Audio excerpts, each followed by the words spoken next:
Alhamdulillah wa salatu wa salamu ala nabiina wa habibina Muhammad wa ala alihi wa ashabihi ajma'in. Assalamu alaikum wa rahmatullahi wa barakatuhu jami'an.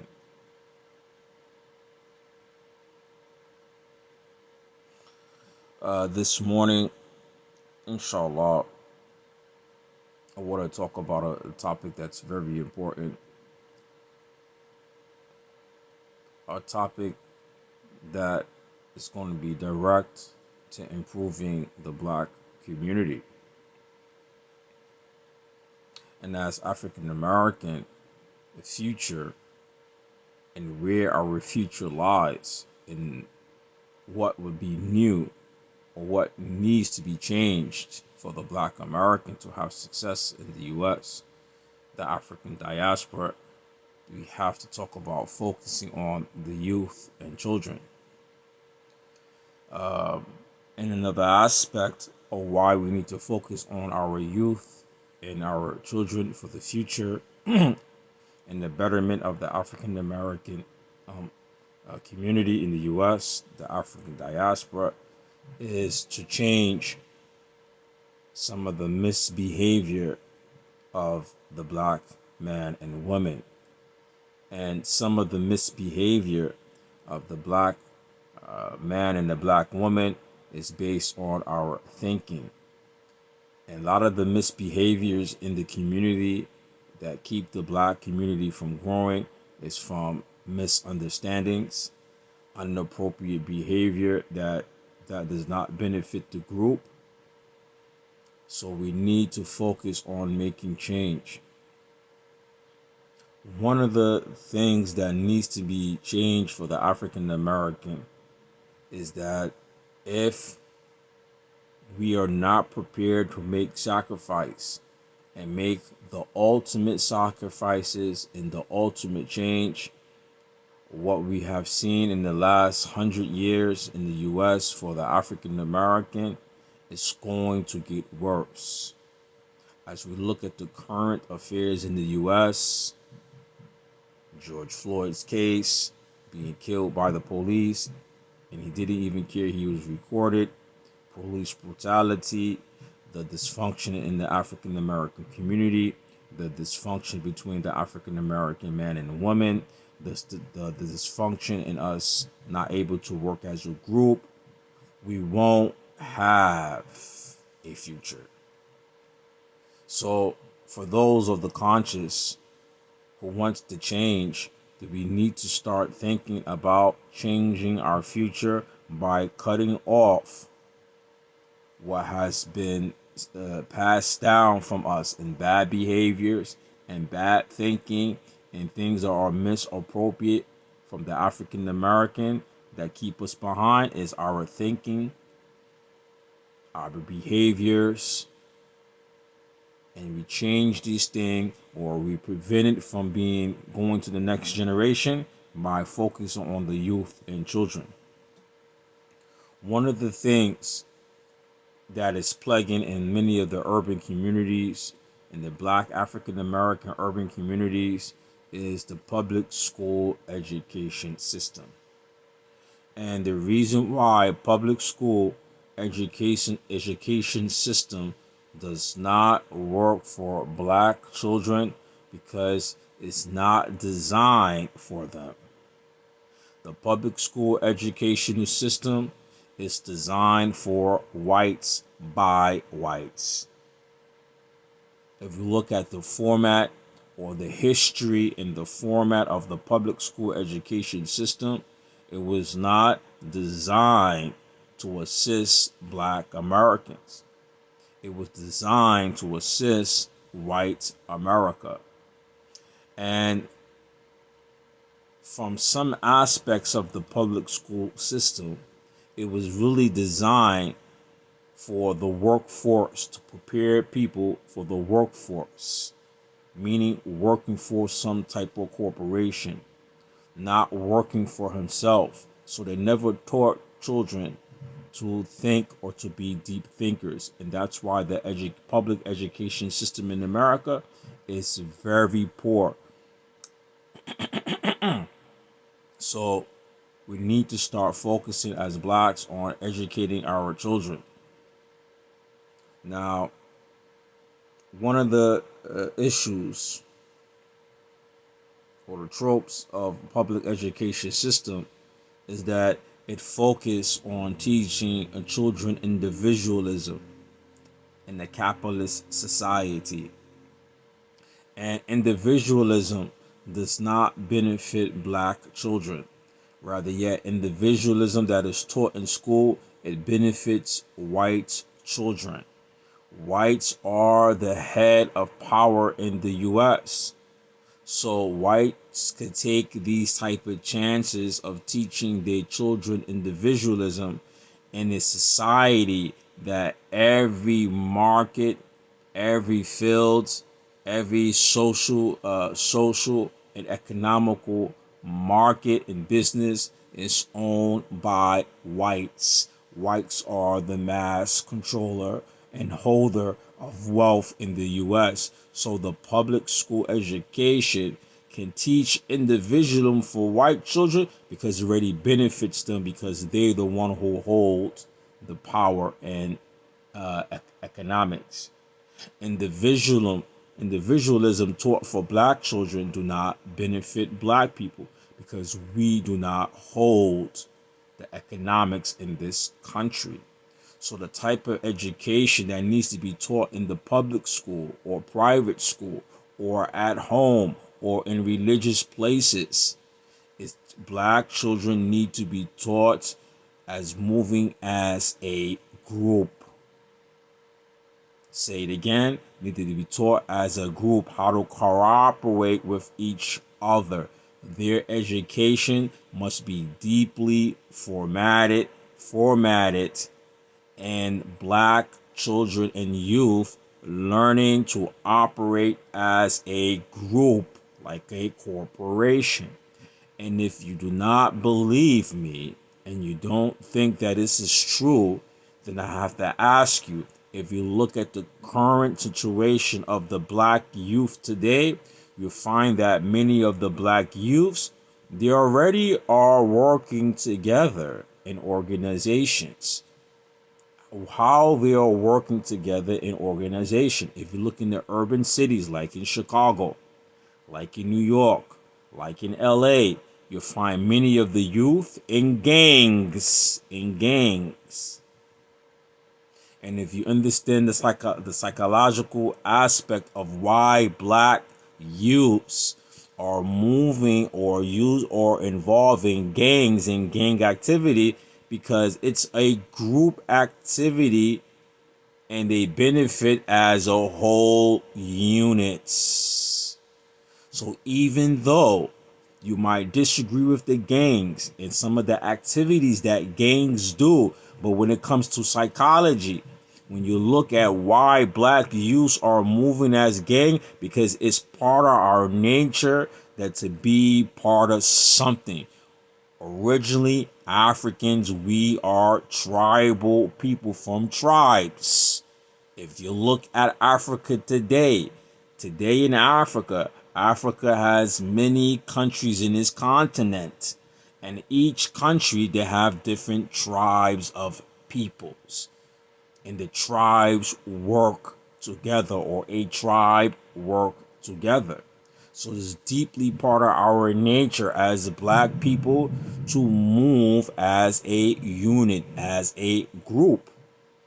So if we look into American educational system, that we need to start saying black children need to start learning as a group and learning to use their ethnicity, their race, when it comes to learning together, cooperating, learning skills. We use their race for learning and learning to cooperate. Because in the black communities, we're not learning how to move together or to cooperate together. And this is why black peoples are very much split up today. So individualism do not benefit black children. And we need to start learning how to use us as our race when it comes to educating our children as a group of peoples. That's some of the things that, if it's put in place, that it be able to uh, challenge or challenge that energy that many of the black kids have or the black youths have, that ends them up in gang. That you challenge that energy of want to be part of a group into them learning in the group in school, learning to cooperate with each other, and having them learn as a group, and then learning how to compete as a group of peoples, even competing with other groups, even in school when it comes to learning. Because individualism, as in the learning, the public school is set up on individualism. Everything's based on you competing with another student, competing with test scores, competing with academics, getting rewarded as an individual if you get the highest grade. That type of attitude benefits the white power structure because they hold majority of the wealth in America is held by whites. So black people, we have to learn how to work together, incorporate together to what? Mass income, mass economics, get all these things right. So if we focus on that in the school system, especially the school systems where you find that majority of the students are black, or schools in the public schools in the black community, you are the majority of the students in the school, then the education in the school should we focus on the needs of blacks, youth, and they need to start learning how to learn together as a group based on group factors, their black skin and their culture. If you look into the public school today, even in the black communities, even in all black schools, like my children go to school in Harlem, right? My children go to school in Harlem. And Harlem is one of the places where you're gonna find a lot of black consciousness from every level. There's black awareness in Harlem, right? But when you look in the public school in Harlem, where I'm looking at one of the schools that one of my kids go to, the name of the school is after one of a black activist. Matter of fact, all the schools they went to in Harlem, all the schools are named after black activists, but only thing they're learning in these black schools is about white people's history. White people's history. White people's history. How white people got money, how white people got rich, ancient history of white Europeans and whites, the Greeks, ancient Greeks. You know, my son was reading about Zeus, learning Zeus in school and all this stuff. And I asked him, why are they teaching this to you kids in school? Nobody in your school is white and Caucasian because white peoples want to show their history from their myths, their belief system, from their economic system, from things pertaining to science. They want to show you guys how powerful they are in every aspect, who they are, their superiority, and that's why they focus on this and don't focus on black kids' history. The majority of the kids in the school are black and Hispanic. So black kids are learning in public school, even if it's a public school named after a black figure, they still learning whitewash history and individualism that benefits white children but don't benefit black children. This is one of the reasons why public school fails black kids. Some will say it's taxes. Some say that the schools are not integrated. Integration do not help children. That's right. Individualism is an ethnocentric phenomenon. It doesn't benefit African Americans. That's correct, Brother Hanif. Individualism in school do not benefit black children. Not at all. So in those discussions that many blacks are having today on the internet and protests and discussions and on panels, no one is talking about black people getting control over the public school, that the public school that the majority of the black children go to reflects education, and the form of education and how they're educated benefits black children. No one's talking about this. No one is really addressing this. I mean, as a group of peoples, we're not addressing it. Individuals are addressing this, but us as a group of peoples, we're not addressing this. And there's a number one, there are few reasons why I see why the black public school is not addressing this. Because here in Harlem, and most of the schools my kids went to, some of them, that the principals of these schools are black women. And black women are actually, when they're running the schools I seen, they're running those education that the kids are doing, and what those principals are focusing on is focus. The principal and them focusing on money and getting hookups and hooking up friends. That's all I see going on in the black school, and I can say so because my kids been going to school. I have two kids that go to public school, and they go to public school in Harlem, and Harlem is where the black renaissance. If I go to the schools where the principals is black, and majority of females are black females, some of them are the worst schools when it comes to academics. Some of the worst school when it comes to academics. Some of the worst schools. And the reason why no one's talking about it, because the black women, especially with the feminist ideas, they're trying to hook up their female friends, teachers and stuff, and they don't stress emphasis on teaching black kids what they need.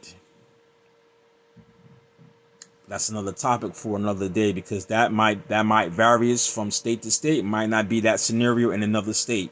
It might not be the scenario. All right. So I can't use that as an example. But in New York and some of the all black schools I see in Harlem, that's who running the school. Or who's the principal of the school is somebody white, a white male who don't even live in that neighborhood, don't even live in the black community. Do not even live in that community. The dean or the principal of the school might be white Caucasian in an all-black school, and the school's named after a black activist, black civil rights movement, black freedom fighter, and the school is ran by a white principal, and all the kids are black and Hispanic. Or in those cities and states where the black people are the majority in the school, same thing. The education is not reflecting what black children need. Some say that black kids do worse on test scores because they're learning how they're learning first is based on individualism. They're not learning as a group. And then sometimes some of the techniques that they're learning, sometimes because techniques in school, like for doing math, they changes over the years, right? But some teachers and some schools, the way they teaching the black kids doesn't work for black kids. It works for white children. White people and black people don't do math the same. I say it again. Black children and white children don't do math the same. If you look at some of the, because I remember when I was a kid, I used to go to a tutoring service by African. right? It was called the African Poetry Theater, right? It's one of the black conscious communities. It's like a place of the black Pan African teaching arts and stuff and academics. To go there was a kid, and somebody used to, there's the African gentleman used to teach me math, and I was like the first, second grade. And the way he would teach me math is not how the white. I used to go to all white schools. It's not how the white people do math. He should teach me math in a simple way that the white schools didn't teach how to do math. They teach math totally different. The African was actually teaching me how to do math on my fingers, like this, like on the desk or on a book, right? Like this. How to calculate real fast, like this. This is how Africans do math. Some African taught me this, how to do math, when I was about maybe in the first or second grade. And I used to do this in school, and the white teacher used to laugh at me, right? And the African guy was a math professor that told me these are the simple way to calculate and to memorize calculations with the fingers. In Africa and the Middle East today, people still do math this way. And for Muslims, what do we do this way? What we use these fingers to do as a Muslim, part of our religious rituals. We do this to do dhikr, right? To remember how many times we did the tasbih, right? We use the finger. This is a Middle Eastern, African way of doing calculation. And recording your calculation with your fingers. Huh? They even have names for this in Arabic. Umila. I forgot some of the other names of this part. I can't remember them right now. I know one is Umila, right? We have names even from different positions, part of the finger. These three positions, right? This is part of Arabic language, right? Because it's used by Arabs and Africans for calculations. So how black people do math, it's not like how white people do math. So how the blacks learn, it's not like how white people learn. And this is another reason why the public school is failing black children, because you're teaching kids how white people learn. Then when it comes to reading, it said black children are not reading on the grade level, or black males are not reading on the grade level. I don't believe that. Right? I don't believe all of that. But in the reality, the reason why black children is not reading on that grade level is because they're reading stuff about white peoples. The textbooks and the curriculum, what they learning in school about history, social studies, science, everything's related to whites and Europeans. They don't, even the curriculum do not reflect the students.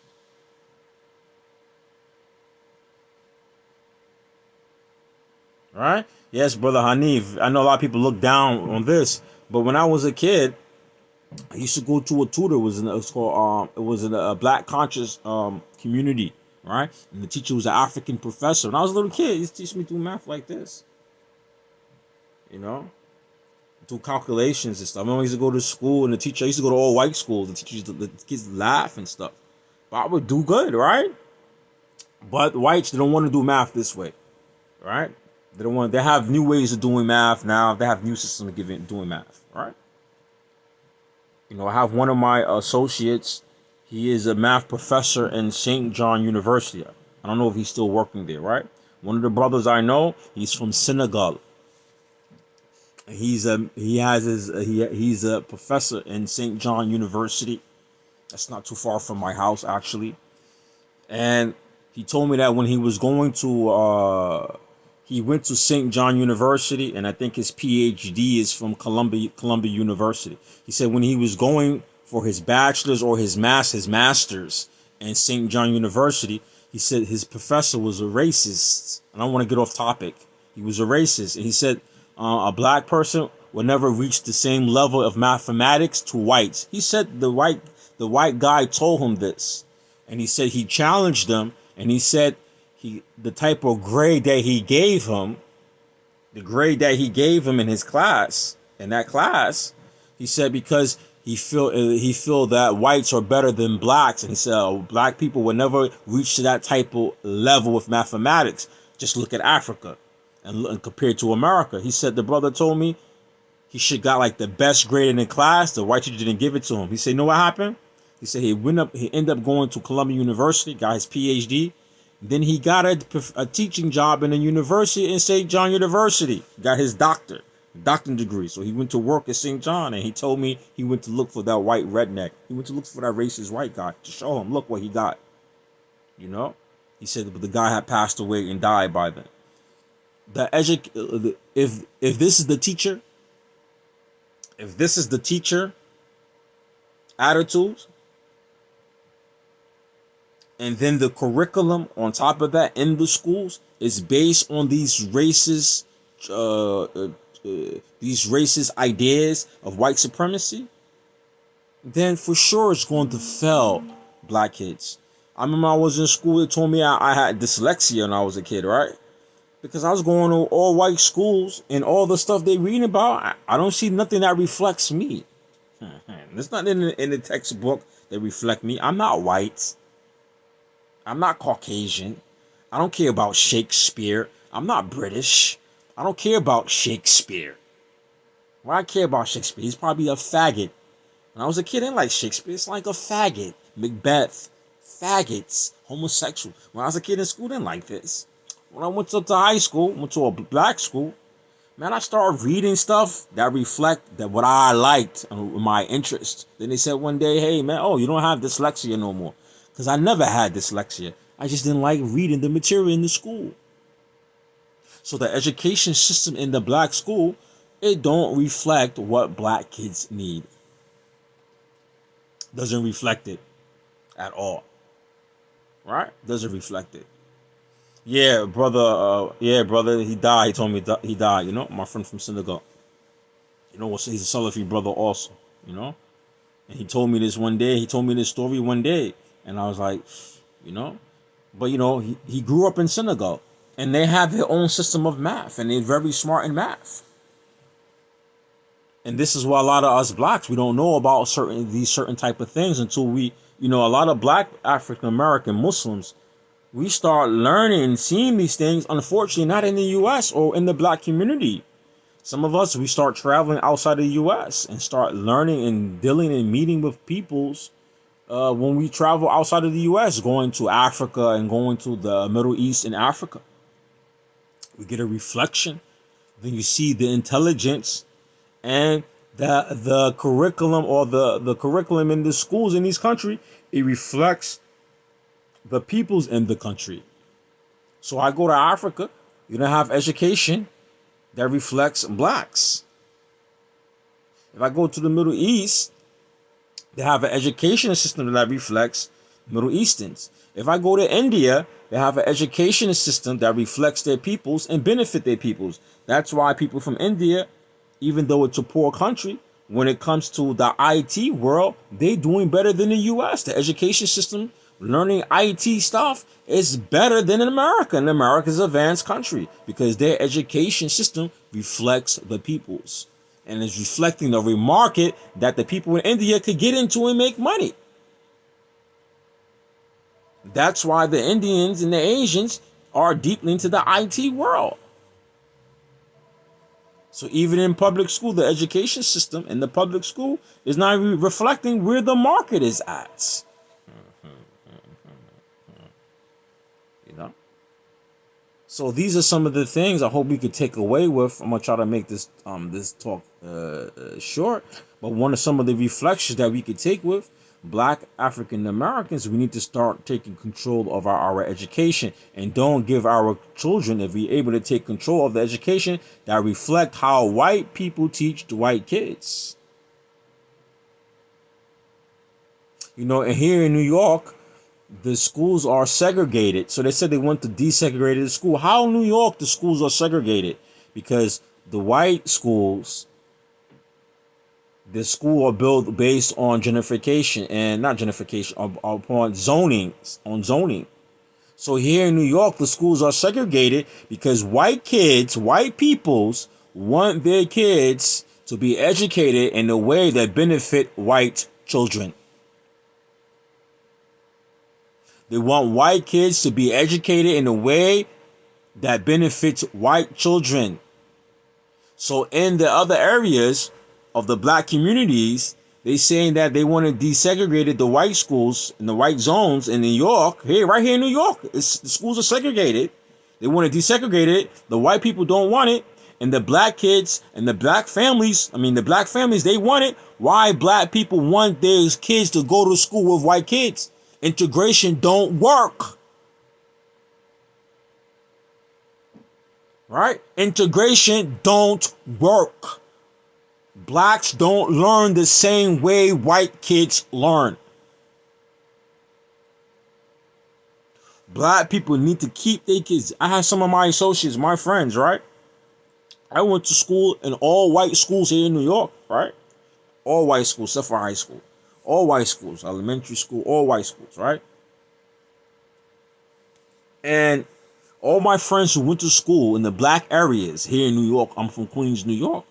All my friends who stayed in their neighborhood and went to school, all black schools, all my friends who stayed to school in the black neighborhood, and I went to like white schools, all my friends went to school in black neighborhood, all of them dudes got a degree. I seen one of my friends, he was a drunk growing up, man. He was a drunk. We used to call him Drinky or Drunky, right?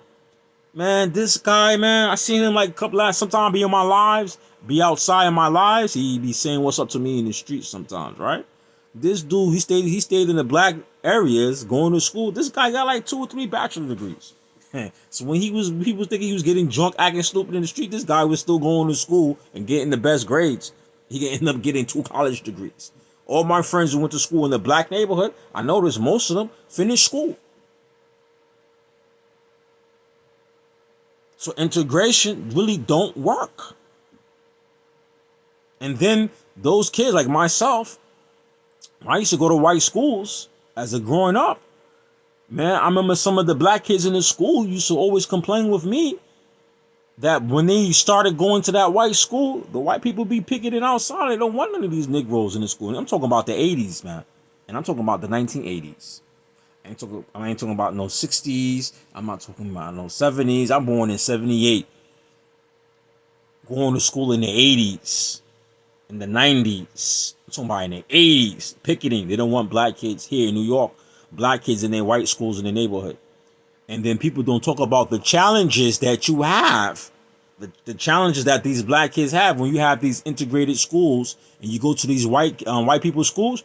You don't know what type of psychological issues your kid's gonna come out of, because every day he got to deal with that white supremacy and that white superiority from the teachers and those in the administration of the school. Every day I always got, I remember as a kid, every day I got in some arguments and fight with these white people. Either it's the white racist teachers or the white racist redneck kids with their jokes and stuff, they racist jokes. So your kids can't get educated because they got to fight white supremacists in the school, teachers and principals, and these racist white kids with their joking and bullying. I remember used to get in fights all the time. All the time. So instead of you learning, you have to fight these white rednecks all the time. So integration don't work.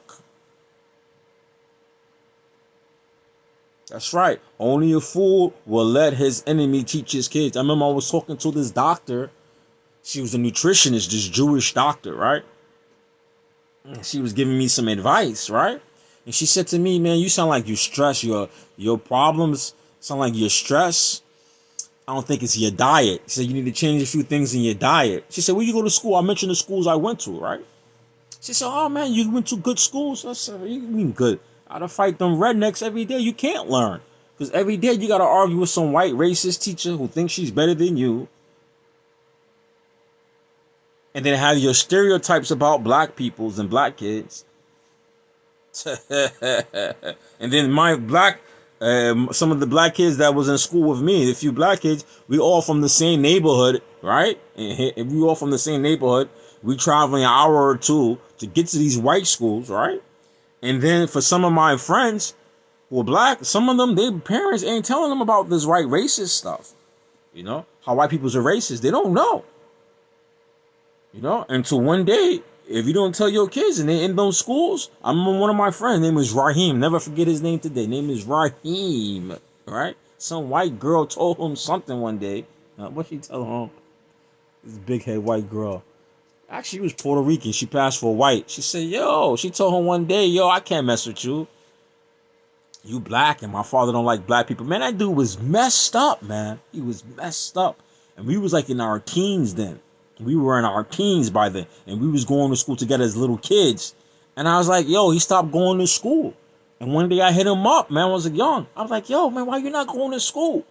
Oh, man, he told me what that girl said. She was Puerto Rican. She passed for white. I was like, yo, you stupid, man. How you mad over this big-headed girl, man? Yo. I said, you don't see all that stuff? We used to go to school together. I said, yo, you didn't see me always getting in fights with them teachers going in school? He was darker than me. I'm light-skinned, you know. I'm very light. I'm light-skinned. He's darker than me. I'm like, yo, you didn't see none of that stuff going on in public school when we was in elementary school? He's like, nah, it really didn't really affect him. It was affecting him. And when he heard it like that from that girl, he liked her, it has knocked him. Oh, because you black, right? Even though he was darker than me, and I would suspect that he would get it more or see it more. But nah, he didn't. I seen it more, right? Maybe because I understood back then when those race issues used to come out the teachers and stuff, maybe I could tell and he couldn't tell. Maybe that was the difference. Because usually I notice in places the darker the skin you are, the more you get it, right? But me, I used to see it all the time. Maybe because my mother, her background, you know. My mom used to teach me from a young age about white folks. Don't trust them. My mom worked for the military for a long time. So maybe I kind of knew it. I seen it, right?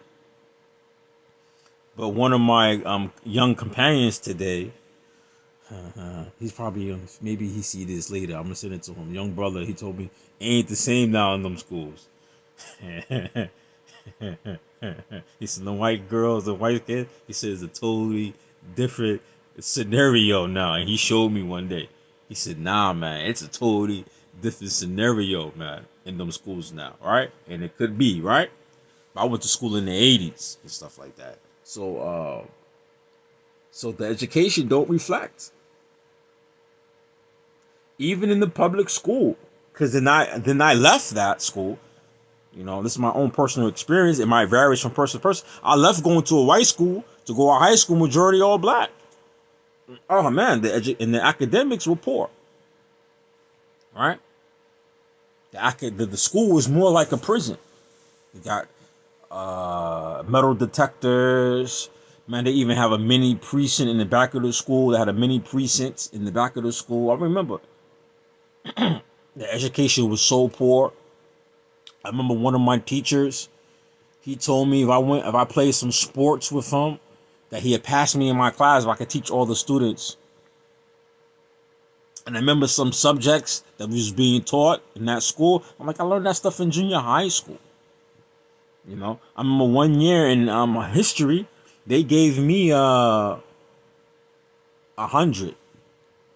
And I failed. They gave me 100 in history because I used to take I used to be a part of a program in a college for high school students, and the people who ran the program for the high school students in this college was Queens College. It was by a black it was a black program, and it was for black kids and Latino kids in this college. Yahudi is a Jewish college, right? So they have this program for high school kids in the inner city, right? A free program. Matter of fact, they used to pay me money when I used to go there to prepare them for college. So when we used to go to this program, I used to go there in the summertime and after school hours, right? They used to teach about black history. I never forget the program, right? Matter of fact, I remember in the summertime, we used to go on college tours to every HBCU college in North and South Carolina. We went to like every black college. I remember we went on a tour to every black college down south one summer. But I remember one year I had a teacher who was a graduate from Morehouse. He used to teach about black history. So I remember one year I didn't go to my classes for history. I remember histories, right? And I passed all the exams for the year, but I never went to the class. I never did homework. So they made me go to the summer program. So I never went to regular summer school. I used to go to high school in this college program for high school kids. The teacher was a white woman. Man, she didn't even know the subject. I taught the subject of history. All right? History. I taught her class for her, American history, right? I had this black teacher. He used to teach American history, what they teach you in your school, then what really went down. What really went down towards the racism, what black people had to go through, right? So one year, I had to go to summer school because I fell. Man, the lady gave me 100. 100. She's like, man, this kid taught the class for me, right? Taught the class. So when I went back to high school, it's like, that's a mistake, man. I said, nah, lady wrote me a letter. Said, nah, man, this guy taught the class. Black peoples need to have a curriculum that reflects them. Even though this was American history, one of the teachers who taught me one of the teachers who taught me 1 year in that school, in the college program, right, for the high school kids in the inner city, the teacher he was a graduate from Morehouse. He taught me American history along with Black history. He taught me what I need to learn to pass the test, right, for the exams, and then he taught me how that history is related to Black people, what Black people went through. I remember today the Middle Passage, right? Who was the first person enslaved in America? What actually happened in the Middle Path? The Black Holocaust, right? The Atlantic slave trade. Where do all the Black people go? Who are some of the people who challenged Jim Crow laws? Why came the Jim Crow? What that Jim Crow was based on, right? I learned this from a Black person, right? Who was a graduate from Morehouse University. I used to go to this program, right? So when the curriculum reflected me, I was able to soak up all the information. Then he taught me what I need to know to pass the test for the exam. And then I didn't even go to school. And I stopped like the lady at, I didn't go to school 1 year. But I passed the exams. I passed the exams, was cutting school, wasn't going. Had to go to summer school. He wasn't there that year. It was a white lady there, right? And I had to teach her class. So if Blacks have education that reflect them, curriculum that reflect them, learning as a group and doing activities as a group, because this guy who was a teacher, he was a Pan-African, right? He was a straight up Pan-African, straight up. I used to think he was gay when I first met him, right? Because I was up there in my teens, or I was probably like 16, 17 years old. I used to think he was gay one day. And one day, he started talking and teaching about Black history, African history, Pan-Africanism, right? And I said to myself, oh man, this guy is deep. Then we used to meet the guy outside the school. He used to take us places, right? And then when we used to go on those tours to all those Black colleges in the summertime, he used to be there. So when Black people have education that reflect them, and they learn it in the groups, they do better. They do way better. They do way better. No, I don't want to keep the topic. I don't want to get off topic, but education system must change. Do you never look, even in Islam, right? Because I spend some of my time traveling outside of the U.S. to learn Islam, right? And so when a person travel outside the U.S. to go to another country, whether you study in Islam, because I've been to other countries. I lived in Canada for 2 years, right?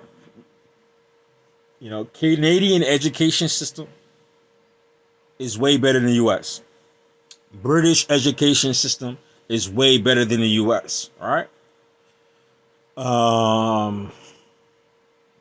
So when you go outside of the U.S., and I think every Black person, if he or she is able to, need to step outside of the U.S., whether you're going to go to Africa, whether you're going to go to the Middle East, whether you're going to Europe, you need to step outside of America so you can see what America really is. You will not know if you don't leave the U.S. All right? So when I stepped out of the U.S., you can see America for who she really is. People outside of the U.S. laugh at American education system, especially the Western countries like Europe, Canada, even here, Canada's in North America. They even laugh at Americans. I'm talking about white peoples in Canada laugh at white peoples in the U.S. So they said they're very dumb. They don't know anything. They don't even know their own history. I remember I was in Canada. I had a popular TV show where they asked Canadians and Americans the same questions. They will ask the Canadians about American history. American history. And the Canadians will know the answer. They will ask the white people in America the same question about American history, and the white Americans don't even know. What's that TV show that even right now is a TV show like that, but they don't ask Canadians? One of these late night TV shows. What's the one on I think it's on ABC News, right, in LA. And the guy, I think he's outside, and they ask Americans about peoples, and they ask them questions, and they be giving like real dumb and stupid answers. That stuff ain't fake. That stuff is real. That stuff is real. So the education system don't benefit a lot of Americans, and the people seem like they dumbing down. Imagine now how it is in the inner city. Imagine now how it's in the inner city.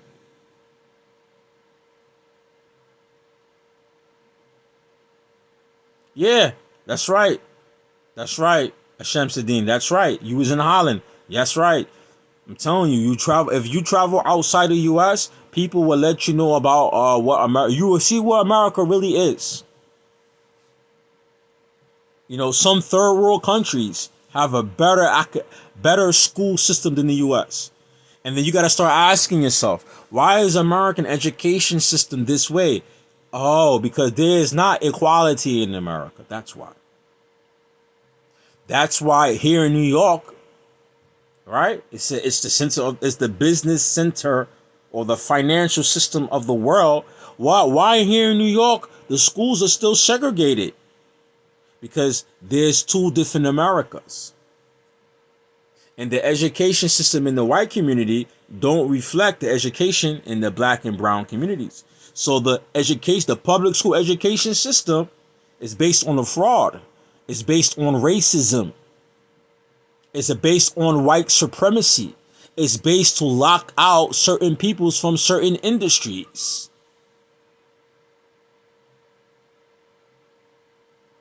That's what it's based on. That's why they have a problem in the public school system. But now, in some states, that's why the white children are shooting up the kids, shooting up the schools. Oh man, right? That's why right now in public schools in some states, the white kids are shooting up the schools. Sandy Hook here in New Jersey. The Sandy Hook incident in New Jersey, right? Other situations in other states when the white kids get mad or whatever and go back to school and shoot up everybody. There's a reason why these things are happening. Look at the culture. I'm telling you, black people need to get far away from the white man and his education system. And when I say far away, I don't literally mean like you migrate to another country. I mean that you need to control your school environment. Black children need a education where they're learning to cooperate with each other. That's our number one issue in America for black Americans. We do not know how to cooperate with each other. Even if we want to cooperate with each other, we don't know how to. Why is that? Because the education system, those school years, those years we were in school are very vital years for us as peoples because it's developing our mind, and we was developed to work as individuals to compete with each other and not to cooperate with each other. That's why now as adults, as blacks, we cannot cooperate and do things together even though we want to, because we never was taught how to do that. We was taught from children how to what? Compete with each other. That's individualism. That works for white kids, don't work for black children. That's right. The psychology of self-hate and self-defeat plays a role as well. For sure it does. For sure it does. Us as blacks, that's the number one issue that we have as black peoples.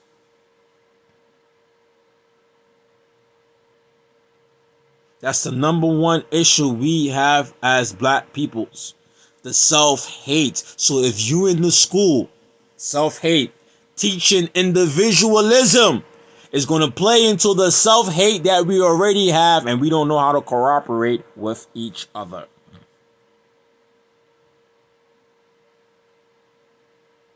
So it doesn't benefit us. We need to learn, the kids need to learn, black children need to learn in school, ethno-arrogation. Why do you think the kids are going in the gangs? What do you think they're getting in the gangs, in the gangs, in the hood? I don't care if it's a blood and crip. Every black hood got gangs. Why the kids are attracted to gangs? Because it's part of their nature, want to be part of something, move together. Everybody's together, everyone's on the same level, and each one doing for the whole group. We need to take that psych that is there. It's already there in our people to move as a group, because some of our kids are doing it, but in a negative way. We need to take that psych and use it in a beneficial way for blacks to what? Grasp power. Our education system needs to reflect that.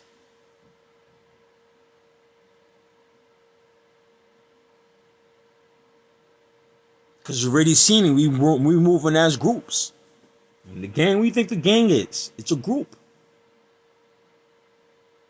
Even though they're doing negative things, we need to channel that energy into doing something that is constructive and not part of the misbehaviors of the community, the misbehavior that blacks have, and use it in a positive way for us to learn how to grasp economics, grasp power, grasp control, grasp resources. Everybody else is learning that way. Even if you have other ethnic groups, and I give you a good example, even in the black community, inside the black schools, there are Latinos, yes or no? Inside the inner city schools, there are Latinos. Latinos still learn how to work together in their houses and in their communities. That's why here I could go to New York, I could go to Harlem in New York, and no black people own any supermarkets in Harlem. I haven't seen no black owned supermarkets. But I could go to Harlem, black Harlem. I'm not talking about Spanish Harlem, black Harlem, and see Latinos have supermarkets and they hire all their peoples. And the same kids the same people working in the supermarkets, and they running this show, and they in the black communities and have all Latino business in the black community. You find all of them were educated in the public school. So even though they're not teaching that in the public schools, Latinos are learning in their house, in their culture, to move as a group. And the same black kids who live in that neighborhood, they're not learning how to do anything as a group. Because in Spanish community, if you speak Spanish, you are familia, you are family. Whoever speaks Spanish is family. Look at the psych, look how they think. Whoever speaks Spanish is family. That's very good when it comes to ethno-arrogation. There's nothing wrong with that. And then when black people see Latinos in the black community and in their communities practicing ethno-arrogation, they're going to say the Latinos, they're racist. They don't like blacks. No, they're doing what they're supposed to be doing as a race of peoples. They're doing what they're supposed to do. I don't hate on them when I see this, because they're doing what they're supposed to be doing. And because we have this self-hate, it defeats us from ever working together. And what contributes to the self-hate also? That individualism you being taught in school. But the Latinos in the black communities, they in the public school with you. The Latinos still is getting that individualism taught to them in school. But outside the school, in their communities, in their homes, in the streets, they're learning to cooperate with each other based on language. Dominicans and Puerto Ricans don't like each other. But when it comes to getting money and it comes to the black and competing against the black, they will get together They would put their differences aside so them as a race of peoples could get economics. Black people, I don't like the way he wear his shoes. I don't want nothing to do with. I don't like the way he wear his clothes. Oh, he bumped me on my shoulder.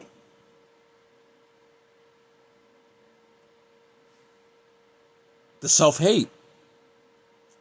You know. Let me end this video. It's 11 o'clock. I think let's talk about some solutions before I close out. All right.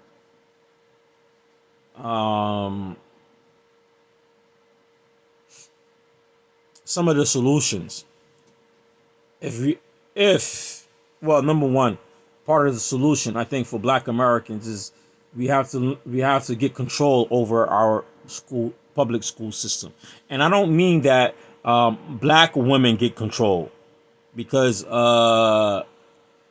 from my experience being in Harlem, and my kids today go to school, they live in Harlem and go to school in Harlem. And those schools I can remember my kids were in as ran by Black women, the public schools, they ran horrible. And I see the Black women only use it as a means for her to make money, because a lot of Black women are in the education system, got these degrees and need to pay off these student loans. So it's just a source of income, and they're trying to use that field for their home from their home girls, and keeping up that nonsense they are in, just to keep it going in the flow. It's like an industry they're trying to keep to themselves. That's another problem, because in those Black schools, you will find the Black women, the principal, and trying to bring all her friends in here. I noticed. I noticed there are no Black teachers, no Black male teachers. There are no Black male teachers. And in them schools, those black males who are in those schools with them Black female principals and stuff, that trying to hook up all her friends with jobs and stuff in the school, they'll have no Black males and no Black women. When a kid reach like 4th grade, 5th grade, Black males, they need Black teacher role models. So yes, they're allies with the whitey. That's right, brother. They're part of the problem. That's part of the problem. It could be solved. But I see, because we lack economics and we lack resources. So for Black women, that's a means of a salary and a livelihood for her. You know, that's what it is. That's also part of the issue, because Blacks, we don't have economics, and she got them student loans. Right? So, but I think some of them have good intentions. So they need to understand, hey, man, we need to change up some of these things. Another solution is, when it comes to learning how to work as a group, the reality is they're not going to get it from school right now. So we're going to have to learn how to use our homes, our Islamic education for the Muslims, our Islamic resources, our masajid, our Islamic centers, or for Black people, their religious places, their community centers, where they can learn how to work together as a group to get control on wealth. Because they're not going to get it in school. The condition of public school, they're not going to get it. But we can learn it teach it in our homes, in our community centers, our religious places. We could learn like this. You know, yes, Black women have the education. You know, but we need more Black women from the Black conscious movement to do this, because a lot of us Black Americans, we have the effects of white supremacy and self-hate in us. We have it, men and women. We have it. We have the traces of and the effects of white supremacy and self-hate. We have it in us. You know, we need to get Black people from the Black conscious movement, whether they Muslims or whatever, and get it from them, because they are aware. They are politically aware. I'm sorry, even the African American Muslims, especially me, many years with the Salafi community, we don't have none of this stuff with us. We're running from our blackness. We run it. So even the African American Salafi community, they don't even have this. Let's be real. They don't even have this. Unless somebody came out of the black conscious. Right? Because me now, as an adult in my 40s, I can say since I've been on Salafi Dawah, I've been running away from who I am, running away from my skin color. That's part of the Salafi Dawah in America. Run away from your ethnicity. That's part of the Salafi Dawah in America. I didn't say it's part of Salafiyya. That's part of the Salafi Dawah, the Hizb Dawah in America amongst African Americans. To run away from black people's issues. Steeply part of it. So sooner or later, us blacks who claim to be Salafi, sooner or later, we're gonna have to sit down and have to deal with this stuff. Either you're Muslim and black, because you're not from Saudi, you're not Arab. You're not Arab. I mean, you need to, some of us, we've been overseas. An Arab would tell you in a hot second, you're not an Arab. They'll tell you in a hot second. They deeply into ethno-arrogation, huh? And they right and ethnocentric. They'll tell you in a hot second, you're not Arab. They don't even really believe you're a real Muslim. Some of them, they're ignorant from them. They don't even believe you're a real Muslim. I remember I was here in Masjid Farouk, Yemeni Masjid here in New York, in Brooklyn, by the Barclays Center, down the street from the Barclays Center, Masjid Farouk. I remember I heard an Arab say in the masjid. There are many occasions, because I understand Arabic and speak Arabic. They don't know I know Arabic, because they see me black. They don't know who I am, right? I heard them say out of their mouth on the Musalla. One day, some people from Jamaat al-Tabligh came. They were Indians and whites. And some Arabs were saying to them, Islam al-Arabiya, al-Arab. He was trying to say that Muslim who was from Jamaat al-Tabligh, who was white or Indian, that he's not a real Muslim. Some Egyptian fool was saying this in the masjid. I told him, Ittaqillah. But they don't think because they only think only Arab people understand Arabic. He didn't understand that I understood Arabic. I know the Arabs real good, and I lived in their country. I've been married to one of them for 11 years. 11 years married to an Arab woman. I know their psyche. They got many problems and inferiority complex, and they're affected with colonialism. They're not affected with Islam and Quran and Sunnah. They're affected with Arab nationalism and colonialism, deeply rooted in their culture. Many Arabs say things like this. Even people who claim to be Sheikh and Alim, they even say things like this, and I even heard with my ears living amongst them and being amongst them. They say racist comments like this. And if these are the people who are teaching you Islam, then the self-hate that we already have, that self-hate and that anti-black attitude that they have, you going to reflect it and pick it up. That's why brothers got issue with Shadeed Muhammad, even though I got issues with Shadeed Muhammad. But some of the issues you guys have with Shadeed Muhammad, he's focusing on black peoples. But I got issues with him too.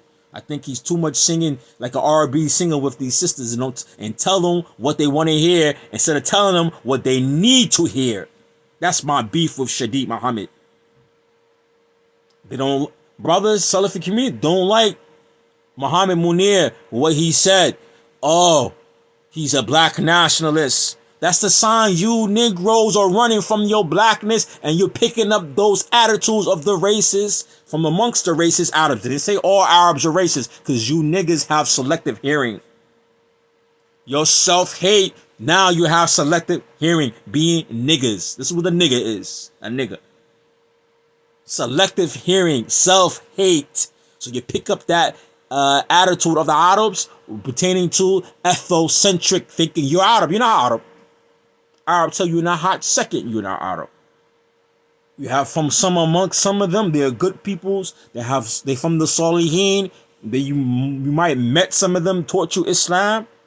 But a real Arab is going to tell you, a real good Arab who fear Allah, going to tell you, yeah, Arab peoples are racist against blacks. They're going to tell you that. A real Arab who's your real friend, going to tell you, yeah, Arab people are very racist. How I know? Because I have a lot of Arab friends who tell me the same thing. I remember I was in Egypt one day. It was some village in Egypt, and one of my associates who's Egyptian, he said to me, Abu Muslim, that was my nickname then, my kunya then. He said, Abu Muslim. He said, why you keep on coming to Egypt? He told me in English, right? He said, why you keep on coming to Egypt? He said, yo, you need to go to Africa. He said, this is where your ancestors come from. This is one of my friends, Egyptian friends. I'm in Egypt learning religion. He said, yo, man, why you keep on coming to Egypt? He said, Egyptians have hatred and dislike for black people. And he knows because he grew up in the UK as an Egyptian.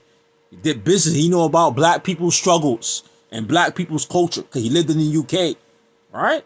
And he said to me, yo, you need to go and see your ancestors, see the people your people originate from, because you are from them and you need to see them and see where your roots are from. Even though you don't know exactly what country you come from, you need to go and see these peoples because you are from them.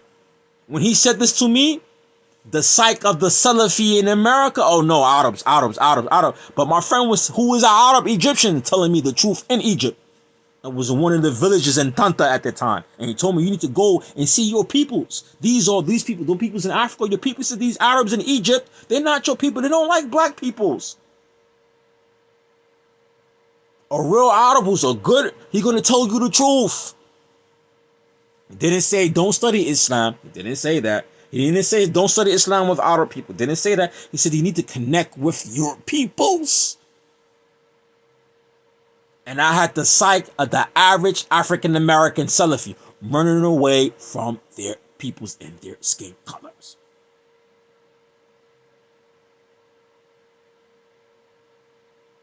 Yeah, that's what they say, brother. Astaghfirullah, anta zinji. Nah, that's what they say. That's actually that's what they say. That's one of the words. They love that word. Zinji, nigga, in Arabic. They have a whole bunch of words for that. So, us as blacks, especially the Salafi brothers, I'm going to tell you, if you're going to keep on running away, you're not Arab. Even though Arabs and Africans have similarities. Arabs and Africans, they do have similarities. Learning how they learn is very similar. Arabs and Africans, when it comes to learning, it's very similar. They have the same type of learning system. They're not very much different from each other because they are neighbors. And their societies somewhat are intertwined between them. I don't care how much them Arabs be faking. I don't even want to make this video even about them. But even the Arabs and the Africans, because before the Prophet ﷺ was born, who was controlling most of Arabia? Ethiopians. You will read even some hadith in Bukhari and Muslim. You will find a few hadith with the Prophet ﷺ using words from the Al-Habash, Ethiopian words. Matter of fact, I was doing research last week in Arabic on mimbar. Like you give the khutbah on the mimbar. Where do the word mimbar comes from? One sheikh wrote from Egypt that the word mimbar, the Sahaba got the word mimbar. The mimbar and its word comes from Ethiopia. It's in fiqh. It's in the fiqh books. The word mimbar and mimbar itself, it comes from the Ethiopian. It's an Ethiopian word. Some Arab sheikh wrote this. Where the Sahaba and Tabi'in got the word mimbar comes from the Ethiopians. Any book in fiqh Fi Muqaddam and Mimbar, any book on fiqh on the introduction of about Mimbar itself, where it originates from, it's going to say it comes from Ethiopia, and it's an Ethiopian word. So the Arabs and the Africans have what? Some reflection of each other with language and certain things that they do culturally. But I don't want to make this about Arabs. But they won't. Some of them won't tell you this until you start reading and learning. And then you have some sheikh from the Arabs. He might mention this if he's not a nationalist. He might tell you yes. Like the sheikh who wrote that, or reading the fiqh issue, was an Egyptian sheikh. And some Egyptians, they don't have that thing about racism. I'll be very honest. Some Egyptian peoples, all of them don't have this racist thing. Because I always told all the Arabs, every last one of you got some black grandmother or grandfather. Every last one of you. I don't care. You from Yemen, you from Saudi, you from Egypt. Every last one of you guys got a great-great-grandmother or a great-great-grandfather that's African from Ethiopia. Every last one of you. That's why Arabs got white peoples in the same family, got black peoples, black-skinned peoples. And some Arabs are black, but they have in their blood African. That's why some Arabs have sickle cell. Sickle cell comes from anybody who's from what? What part of Africa? The Congo. Anybody from the Congo. So you see people from, for example, Italy, they got sickle cell trait. Saudi Arabia, they got sickle cell trait. These are all the signs that got African blood in them. But the people don't want to talk about that. So for all the Salafis out there, from African American Salafis, you're going to have to one day and deal and realize being black is not a taboo. Being African is not a taboo. So you need to start reflecting the education system for your children on the way how black people learn. Alhamdulillah, some aspects of the Arabs, how they learn are the same way how Africans learn. What did the Africans and the Arabs, how they learn? Memorization, memorization, memorization, memorization, memorization. And they what? You notice an African and the Arab culture, even the Islamic teaching and culture, what they do when it comes to Quran, you notice they memorize together. If you go to Maghreb, Sudan, anywhere in Africa, when it comes to Quran, look how the kids are memorizing. They're writing down and they're all reading together. I'll say it again. They're all writing down and they're all what? Learning together and memorizing together. So the Islamic traditions on teaching is relevant to how black people in America need to teach. And we even see this in how they teach Quran and Islamic sciences. You don't see the videos on YouTube? The sheikh in the Arab country in Africa, the kids are memorizing together, meaning that they're learning together. That's one of the keys of memorizing. People who have problem memorizing, that's one of the solutions. You're memorized together with a group of peoples. And these traditions still exist in the Muslim world. And the Arabs and the Africans practice this. So that should be a sign. These are the signs that are in front of our faces. Signs that are in front of our faces, but many of us, we too ignorant and too blind to see them. We're too ignorant and blind. We see them every day. You share videos on YouTube's kids reading Quran together. But some of you might disagree with my video when I say black people need to learn together. Yeah, I bet you sharing videos of kids from the Arab world and Africa reciting Quran together and memorizing reading together. You see it every day, but you don't fathom. You see it every day, you're sharing it, but you don't understand. Self-hate, self-defeat. Even part of the religion, you see the Muslims practicing it, but you can't even see this is how black people needs to learn. You see it every day, you're sharing it, and you would disagree with me when I say black people in America needs to learn together as a group. We need a religious a revolution in America. The African American Muslim community, we need a revolution when it comes to Islamic learning, because we're not really learning religion. We're not really learning, Islam. Forget the word religion. We're not learning Islam. Like I said in my other videos, we have the exterior of Islam. The interior. Mada fi batin. We don't have. Mada dhahir. Exterior, we have. The inwardness, we don't have. We don't have. We don't have. Learning in groups that works well for blacks, and especially the black youth, and the curriculum that benefits them. I will end on this, all right? Because I've been speaking for a long time. Even my son, my kids are half Egyptian, right? So I was telling my son maybe a couple of weeks ago, right? My oldest, he's like 12 years old, right? He didn't do good in school, right? Because me and his mother not together. This guy, failed gym. I told him, I don't know how you failed gym and doing remote learning. I told him, I don't know how you failed gym and remote learning. So in the summertime, I had to keep him for the summer, right? And then make sure he had to do some summer school online, right? So I'm looking at some of the stuff that he's have to take over again as in English. And I'm looking like, why are you struggling with this thing? So I look at it, right? I said, oh, I see why you're struggling with it. How a black kid learning about ancient Greeks is going to benefit him. I said, the reason why you don't understand this subject is he reading these stupid stories and these myths.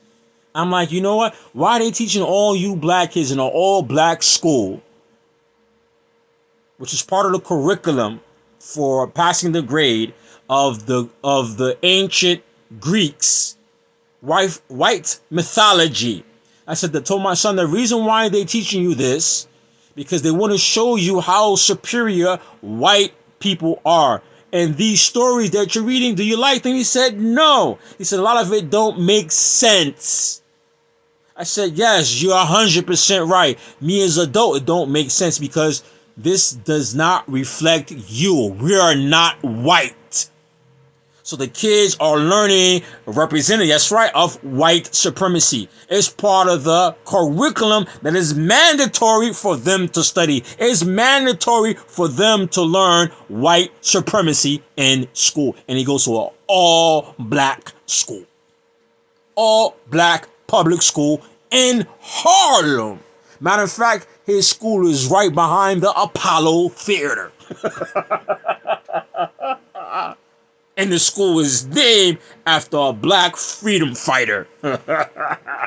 Public school is a joke.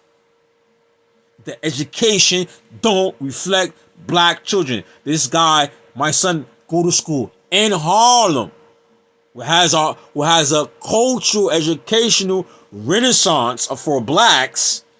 The school's behind a historical black building, and it's named after a black person, and they're learning as a mandatory curriculum about white supremacy. Learning about Greek mythology is part of learning about white supremacy, how superior they are. How many kids, black schools all over the U.S., this is part of the curriculum. They don't want to teach critical race theory, but they want to keep on teaching white supremacy theories in the public school. And it's mandatory that you take these tests, or it's mandatory you learn those curriculum, you learn those subjects, which is part of the curriculum. And if you don't, the kid get a failing grade.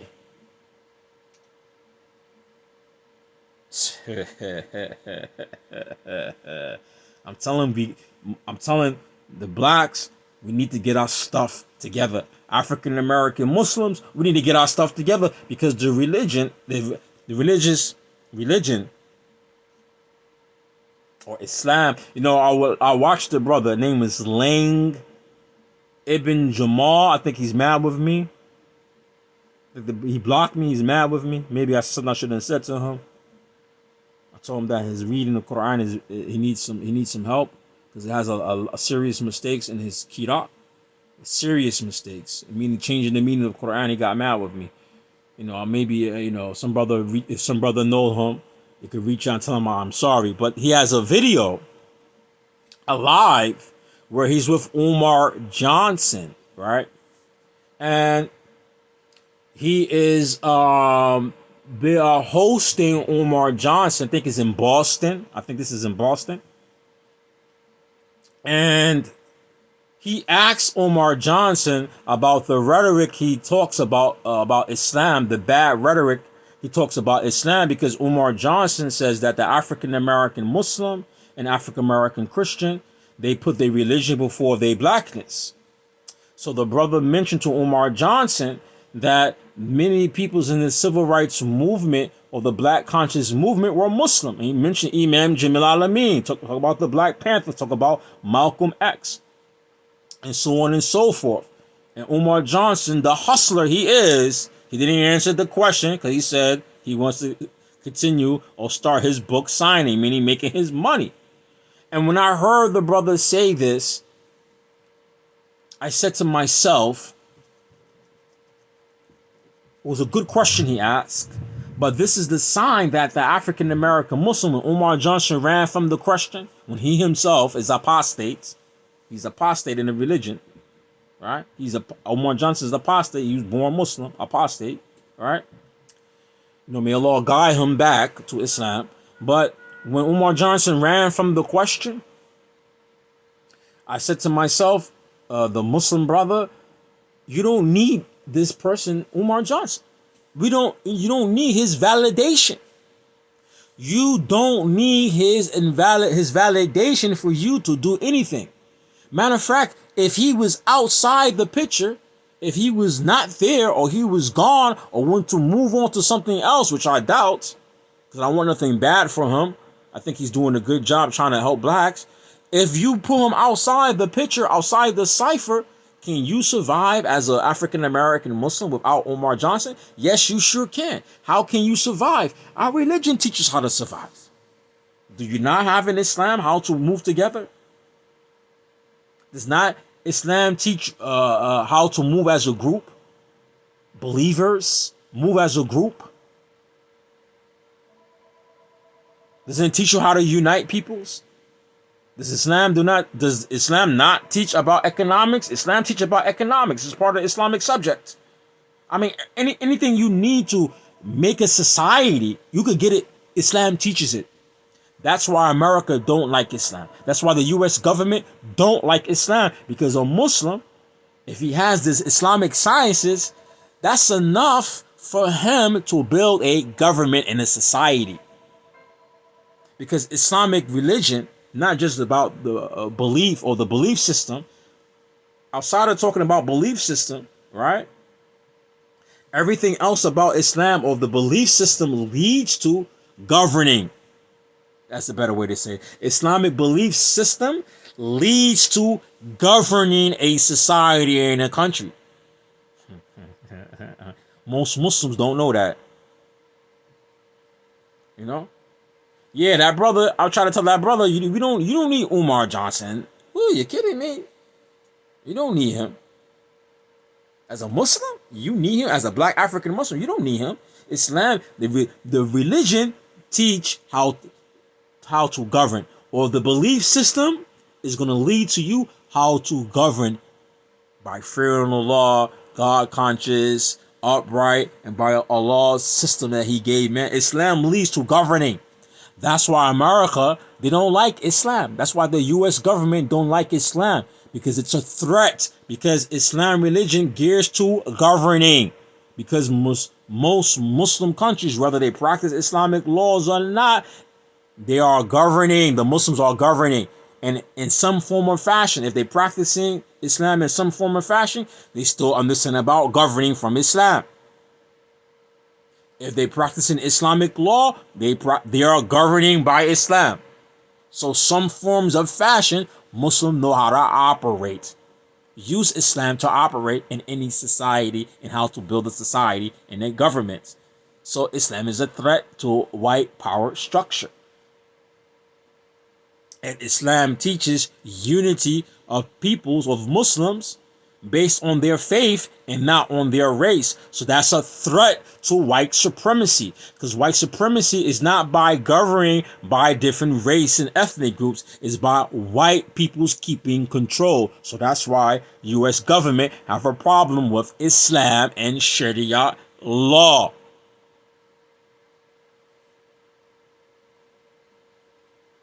No, he sure don't.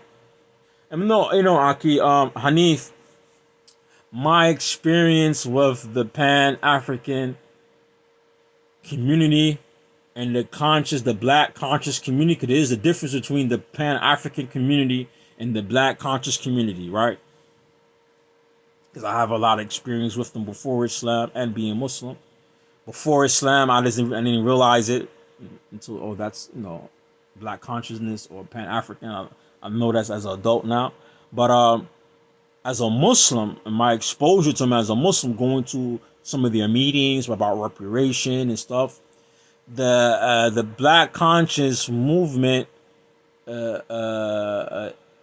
it's they don't like what the Arabs did to Africans, and the Arabs did a lot of dirt to black African peoples historically. I don't care if you talk to an African Muslim who's not a Pan-African. Most Africans are not Pan-Africans, right? Most Africans are not Pan-Africans. Omar Johnson said that. I heard him, right? But that is the truth. Most Africans are not Pan-Africans. Something what Omar Johnson won't say is most Africans also have tribalism. Oh, he does say that a lot too. They have tribalism, right? They hate other Africans. So most Africans are not Pan-Africans, all right? So if you ask some African Muslims, for example, the women wear a cultural covering. I'm not even going to call it hijab. It's not proper hijab. And I have a lot of experience with African Muslims living in Canada and here in New York, right? When you ask them about why you don't wear the proper hijab, right? Any African Muslims, you know what they're going to tell you? You know what the African Muslim is going to tell you, right? And a lot of us African American Salafis, we need to hear this. We need to hear this. A lot of that and this is what the Pan-Africans and the black conscious community issue they have with Muslims, right? The African Muslim will tell you, if you ask, I used to ask the women all the time, why you don't wear the proper Islamic hijab. You know what they're going to tell you? They're going to tell you this. You don't know what the Arabs did to the African Muslims? You don't know the wars they fought with them? You don't know about the people they killed? And they claim they did this for Islam. When the Arabs did this just to steal money, the Arabs used Islam to steal resources from Africans, even mistreated African Muslims, mistreated them, killed them, and oppressed them. And the only Arab I ever hear talk about it is Omar Gaddafi, right? But I gotta say, the Arabs in recent years, due to that bad relationship, they did make a union with Africans, with talks and stuff like that. And some of the Arabic literature I have on Arabic language and history, they mention some of these things in some of their books, right? I have read this in literature and learning the Arabic language. Some of the historical and political issues. Some of them are Arabs have tried it. I think they had in the 70s. They had made a committee with African nations to mend some of those problems, right?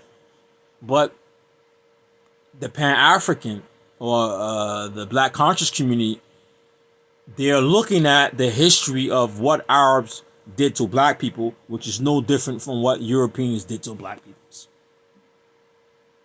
right? So I think the Black conscious community, they're like, to the African American Muslim, who are you really loyal to? Are you going to be loyal to Islam? I think they trying to say, are you going to be loyal to those Arab nationalists who still today own Black people as slaves in Mauritania? Or you're going to be loyal to these peoples, or you're going to be loyal to black peoples.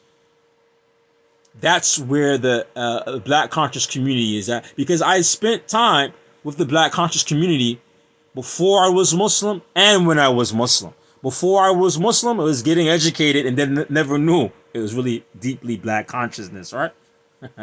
Right? Because here I live in Jamaica, Queens, New York, right?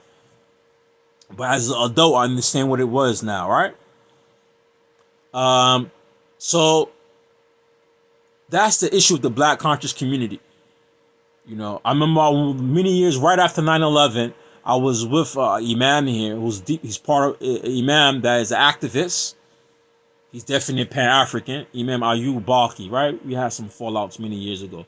You know, Mustafa George. You know, Mustafa George come out of Imam Ayub community. Mustafa George. I know brothers know Mustafa George, right? Mustafa George come out of a community in New York, in Queens, by Imam by the name Ayub Baki. Ayub Baki, he's probably on Facebook somewhere. His kids, he's elderly now. Ayub Baki is deep into Pan-Africanism, right? And the black conscious movement. And I used to go to a lot of the meetings with him, right? About reparation in Harlem and in Brooklyn and stuff like that. So I remember one day we was in this high school talking about reparation, right? For blacks. And this is right after 9/11, right? And there was some people in the black conscious community that they have issues with Muslims, all right? So one of them had a book, and I was reading the book. You know, the black conscious community have a book with their rhetoric in it, right? And I read the book right there, and it was showing illustrations on how the Arabs went into Africa raping women. So they had illustrations of Arab men having sex and raping African women, right? That is part of their propaganda.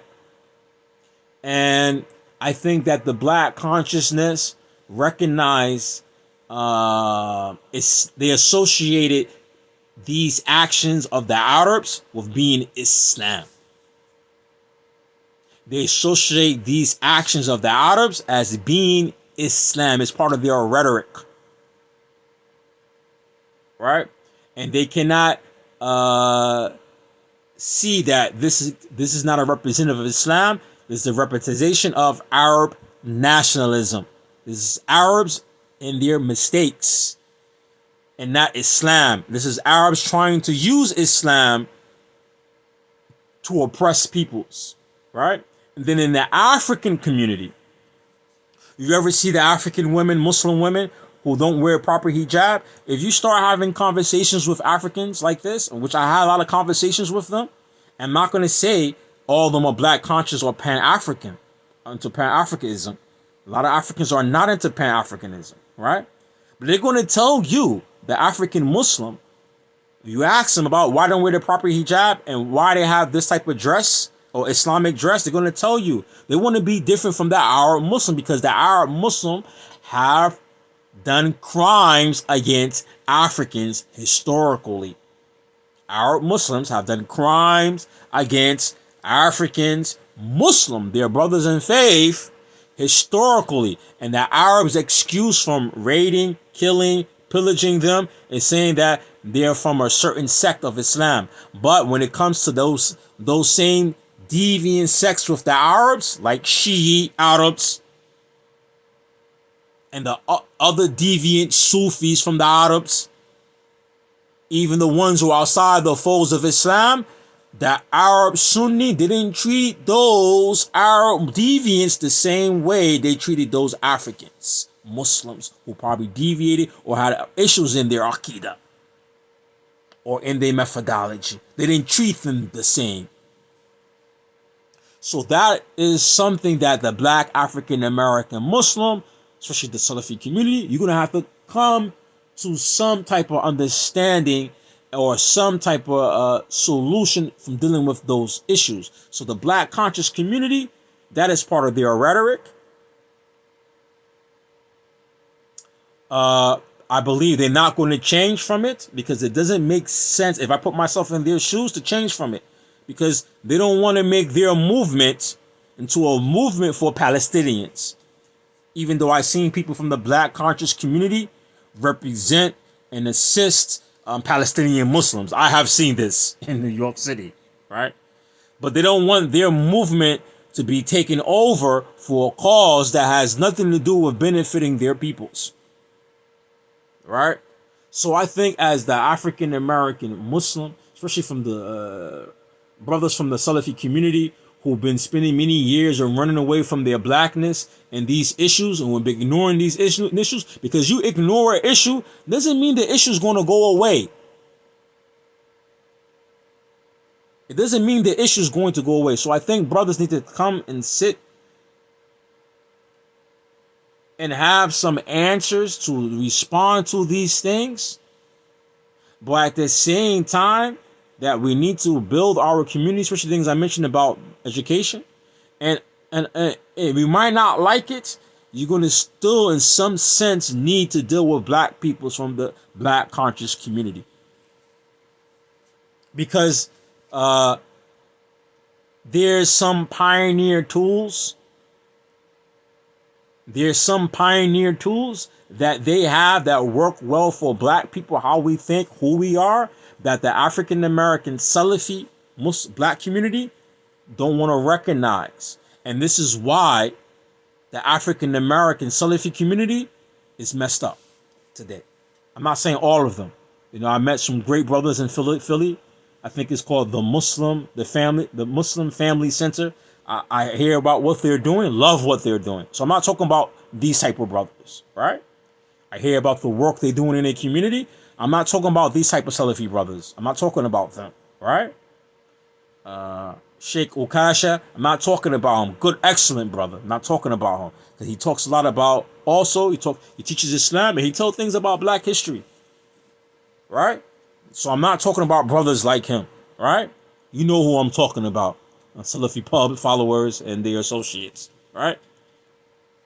And brothers who's coming out of that sphere. And brothers who just left that movement, right? Especially the brothers who left that movement, or they like in limbo. They see the wrong, they see what's going on with black people. They're like, they don't know, they in limbo. What we need to start doing is learning that we're going to have to start learning how to work with peoples. I'm sorry. You're going to have to learn how to work with the black conscious community. Even though I disagree with Umar Johnson. But a lot of the black Umar Johnson, some of the things he say is represented in the black conscious community. They have these feelings. I know, I used to be with them. Right? I went to some of their meetings, especially about reparation. I read their literature. And then I'm from how I grew up. Right? How I grew up as a black person in America. Right? Shoot, some of these books now, I think all the books I grew up reading as a kid is deeply part of the black conscious community and black history. I realized, oh man, I've been influenced with this stuff for many years. I just never noticed it, right? So I think that us as African American Muslims, especially Salafi Muslims, that we're going to have to learn, hey man, there are some peoples we're going to have to learn how to work with. Why I say that? Because we won't be able to do what we need to do if we're all fighting each other. I'm sorry, but the Prophet ﷺ, he made treaty with the Jews in Yathrib. The Prophet made a treaty with the people of Quraysh, his enemies. He had cooperation in one of his battles after the conquest of Mecca. After he conquered Mecca, the Prophet went in a battle and he took some disbelieving of the Arab tribes as allies against his enemies. So there's going to be some form of fashion that the African American Salafi community, the brothers who want to really make some change, you're going to have to come with some type of template to deal with those peoples. Because we can't ignore them. Because they do have some of the solutions in the black community when it comes to economics and how black people think. So you're going to have some type of template in place so you know how to deal with them, what to do and what not to do, and what are the limitations in that. We can't be living in the black community as many of the African American Salafi masters today They're living inside the black community. They're in the middle of all the problems. Like Germantown massacre, we seen the brother Hassan Somali holding some brother, helping some people who've been shot. They there in the middle of everything and don't have the solutions and keeping the Islam inside the masjid. They're not the only African American or black community, Muslim community who's doing this. Many of the black communities are doing this. Look at George Floyd case. If you look in George Floyd in reality was killed in front of a masjid. Masjid, the name of the masjid is called Nitmatullah. Go look at the video. That storefront, in the basement of the storefront, right there outside the sign, there's a masjid. George Floyd got killed in front of a masjid in the end of the day. So the black community, we're in the midst of all the chaos, but we want to keep the Islam to ourselves. This is going to have to change in some form or fashion. And Muslims, African American Muslims, especially the Salafi community, we're going to have to learn how to make templates from Kitab and Sunnah to work with this. Hey, you don't look in the Muslim world? I know a lot of black brothers hear me talking like this and the nigger inside of them. I'm going to use the words nigger. Most people listen to my video are black. The nigger in them can't see this. But if you look into the Muslim world, and this is what happened when you just be Muslim and never travel and see the world, there's Muslim countries that have non-Muslim countries as their allies. Non-Muslim countries as their allies. Look at Singapore.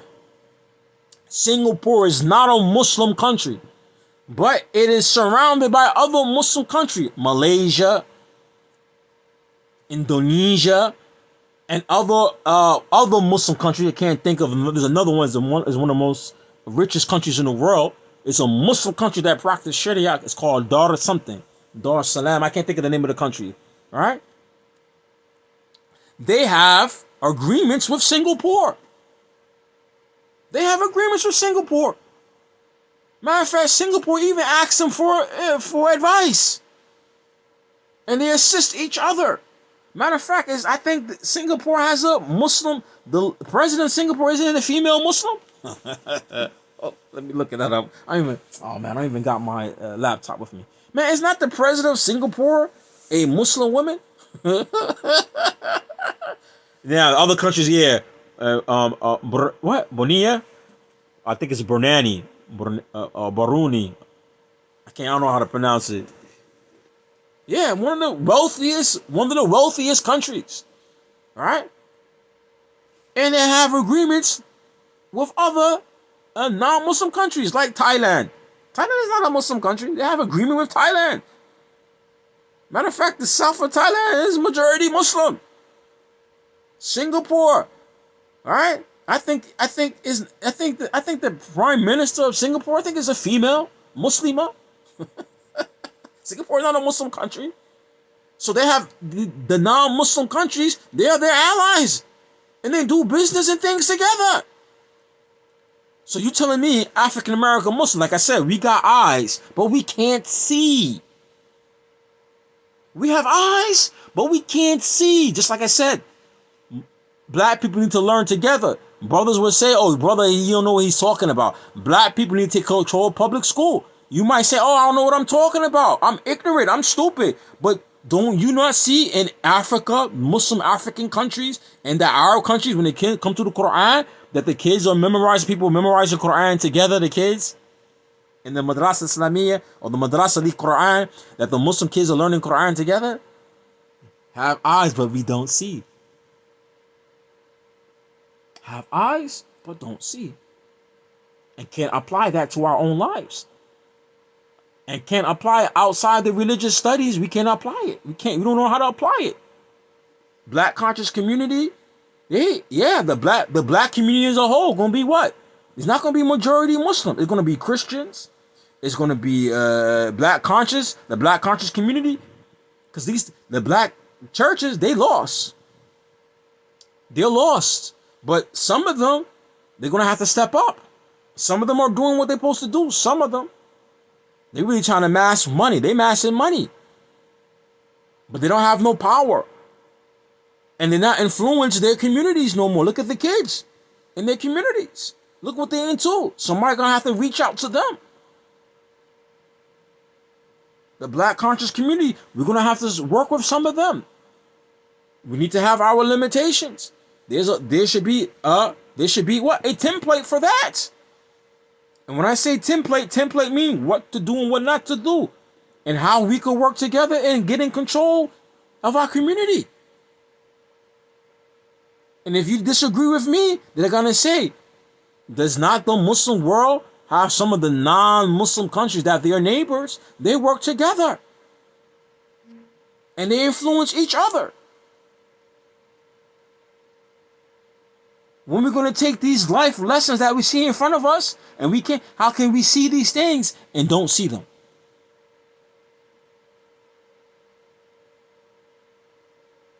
But let me, and you know, I'm long-winded.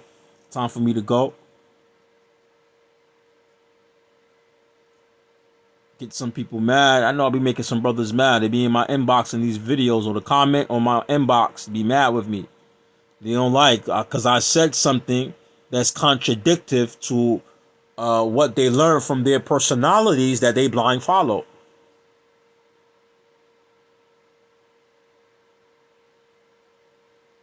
They get mad with me because they hear something that is contradictive to the personalities they're blind follow. It's not contradicted to Islam. It's contradicted to the personalities that they're blind following because they don't have any knowledge and they're not seeking knowledge the right way. Only thing they're doing is blind following. I get a lot of them in my inbox, in my comment box. Oh, but I had learned this or I heard this. Well, you haven't learned everything about Islam. You have no experience as a Muslim. You never lived outside of the U.S. You haven't studied and mastered no science of the Islamic sciences. You know nothing even about the seerah. And you know nothing about the Muslim world.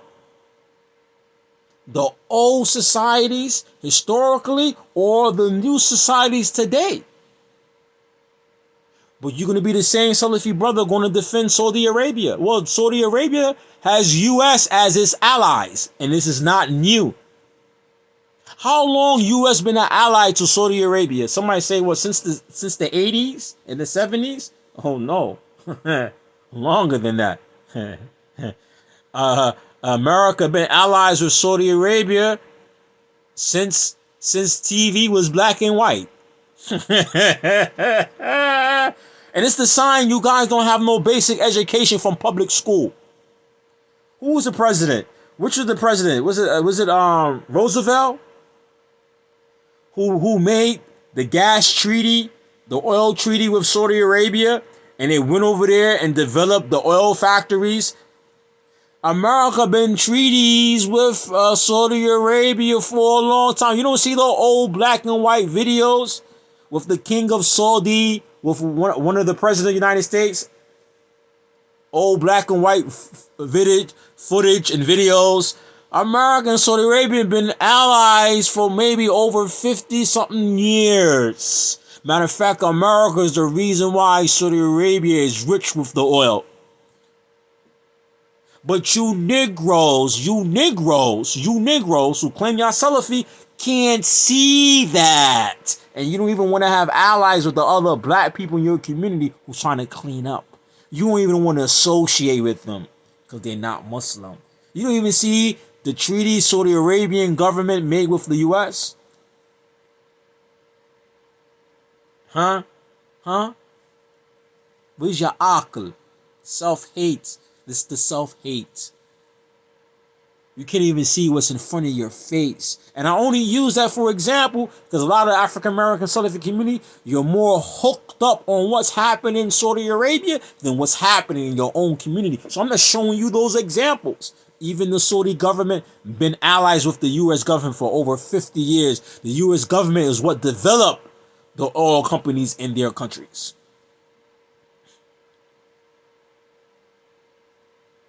Where do you think Saudi today's military come from?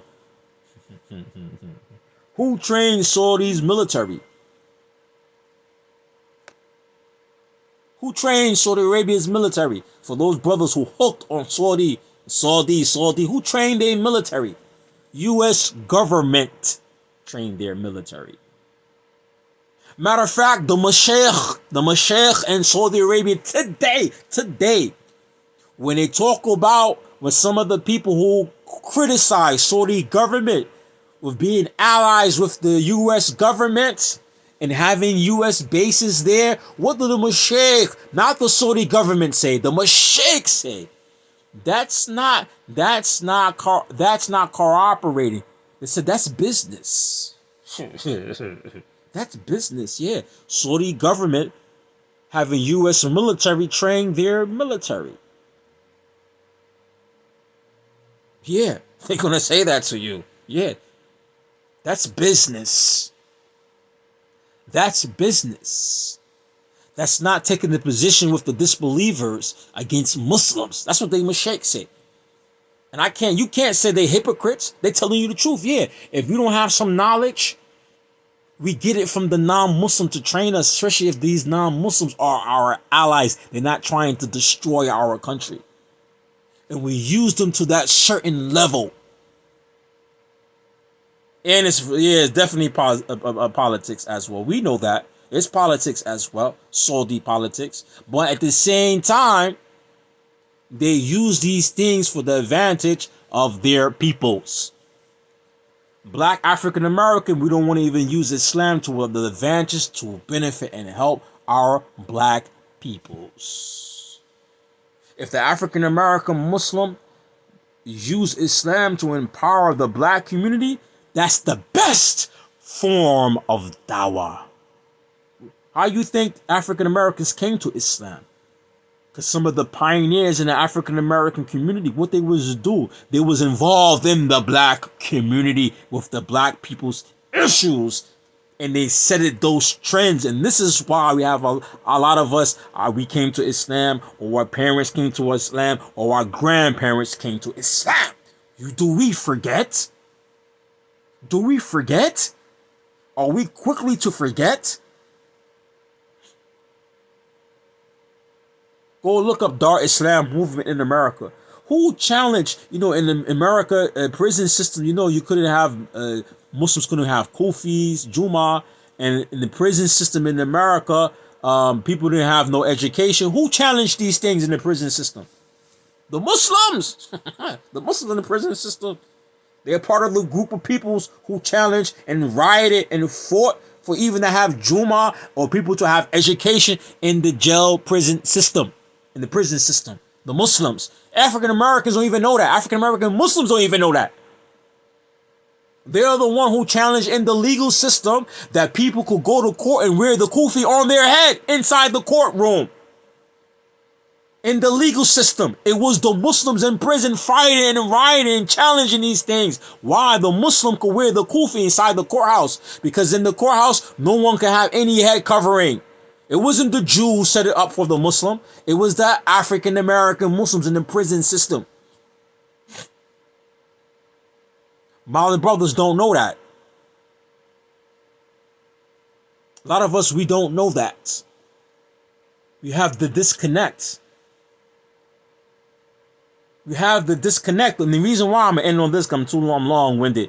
The reason why we're disconnected, because a lot of things been on my mind this week, and I had my kids, so I couldn't talk. My kids, they drive me crazy. The reason why we have the disconnection, the reason why we don't know the things I mentioned and we have the disconnection, because we are practicing individualism and not working as a group. So we don't know our history. We don't know what the peoples did before us because we have no connection to them. We're only focusing on ourselves and our greed, and our shahwa, and our desires, and our emotions. We're only focusing on that because that is part of individualism, and we are not benefiting. We don't even know our own history and our own struggles. And then we will put off learning these things to learn about other people's cultures. That's why I could use Saudi Arabia for example, because this is the rhetoric that's being promoted in the Salafi community amongst the African Americans in the U.S. That's why we know about Saudi politics. But we don't have no idea what's going on in the black community. That's being promoted in the Salafi community, especially the Salafi community that's teaching al-Hizbiyya. Salafi pubs followers and their associates. I could tell you about all these things.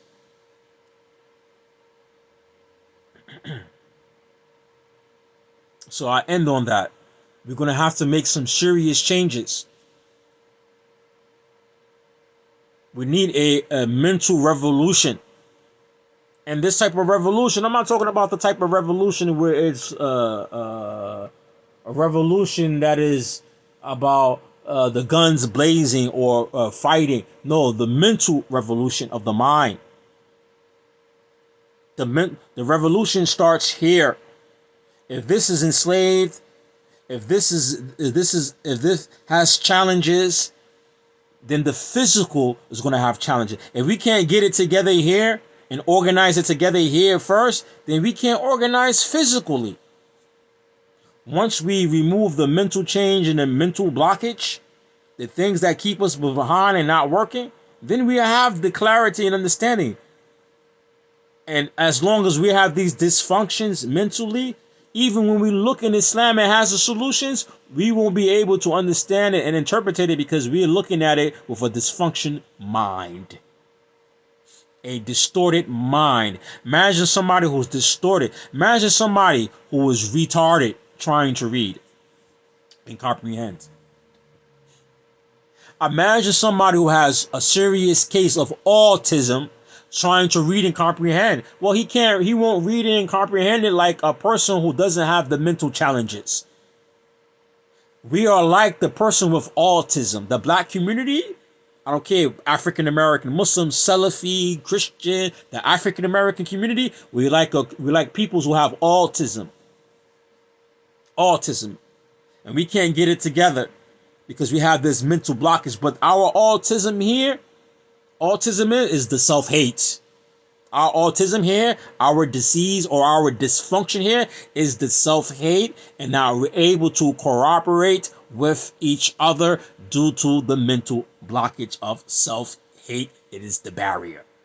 Once that is removed, then we're able to work. Islam has some of the greatest solution to empower ourselves. Look how Islam spread it in the world. It's in front of us. We can't see, like I keep on saying, how Islam spread it through the world. How Egypt became a Muslim country. How from the Sphinx and the Pharaoh, how this country become now a Muslim country. How did maybe 25% of Chinese population become Muslim, communist? Communist China today, how did half of its population, or little than half of its population, or 5%, I think it's 5% of the population became Muslim? How Indonesia became a Muslim country? How from the Dawah in Arabia Peninsula, from Rasulullah sallallahu alaihi wasallam, have a great Muslim country in Indonesia, which is the largest population Muslim country. How from the Arabs became to the Asians, Southeast Asians, become Muslims.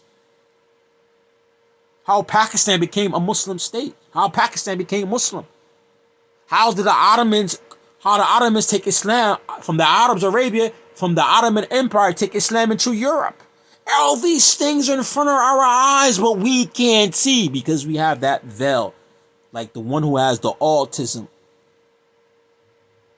We can't see. All these things are in front of us, and we still can't see because the blockage, the self-hate. Not willing to cooperate with each other and not willing to use Islam. We look at Islam with this dysfunction mind.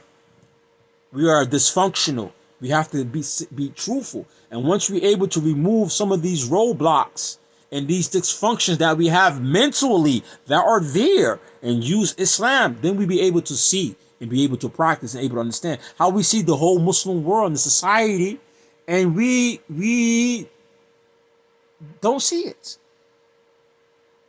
How many of you Muslims travel the Muslim world and see how the societies are ran, but you cannot implement that in your own community?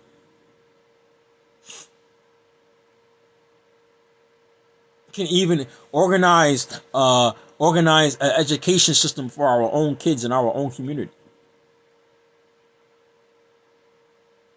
Then we can't cooperate with each other. because we are worshiping each other. And I'm telling you, end on this now. I've been saying it a lot of time, because we are practicing individualism. We're not even practicing this. Individualism have nothing to do with Islam. When we can look at the religion of Islam, ifrad and nas, individuals, or each person, we have obligations as a Muslim. Each individual have his obligations to Allah as an individual. Then as a group, there are things that are group obligations. Don't you understand Fard Ain and Fard Kafaya? Don't you understand the meaning of Fard Ain and Fard Kafaya? You know, this is related also to the Jamaat. Fard Ain on the individual and on the community. Salat is Fard Ain on the community. Playing Salatul Janasa is Fard Kafaya on the community. That's related to the Jamaat. We don't even understand. It's even in the religion. Salah kamsa marat fi yom li rija aina fil masajid. The 5 prayers a day. What? It's for the Muslim man in congregation. You doing things even in religion as congregation. It's there in front of us, but we don't see it. Everything in religion is leading for us to organize together. What are the first thing the Prophet did, sallallahu alaihi wasallam, when he went to Medina? Go look. That's the homework for anybody listening to my video, and for them to put it in the comment section. Name the things, not the one thing. Everything the Prophet did when he made Hijrah to Medina. Go look into the books of Sirah. If you don't have a book of Sirah, I put it on the PDF in our group, Muslim Opinions, Black American Muslim Opinions. I put it in our group, a book. Go make that be our homework so you can see about building community. What did the things that the Prophet did when he went to Medina? Everything that he did. Not 1 or 2 things. Everything. And who he did it with.